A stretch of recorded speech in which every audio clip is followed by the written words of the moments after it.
আপনি হয়তো চুপচাপ দোয়া করছেন, কখনো পুরো আশা নিয়ে, কখনো বা চোখে জল লুকিয়ে, কখনো মনে হচ্ছে কিছুই বদলাচ্ছে না। কিন্তু মনে রাখুন, আল্লাহ কখনো আন্তরিক হৃদয়কে উপেক্ষা করেন না। আপনার প্রতিটি দোয়া শোনা হয়, কিছু দোয়া সাথে সাথে কবুল হয়, আর কিছু দোয়া সময় মতো দেরিতে আসে।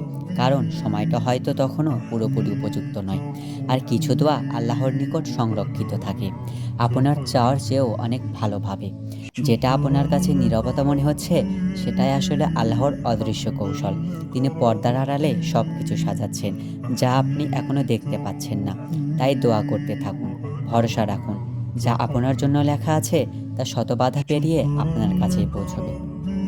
আর আল্লাহ তাআলা পবিত্র কুরআনে বলছেন, তোমরা আমাকে ডাকো, আমি তোমাদের ডাকে সাড়া দিব। এছাড়া হাদিসে আরও এসেছে, একজন মুসলিম যখন আল্লাহর কাছে দোয়া করে, আল্লাহ তিনটির মধ্যে একটি তাকে দান করেন। এক, সঙ্গে সঙ্গে তার দোয়া কবুল করেন।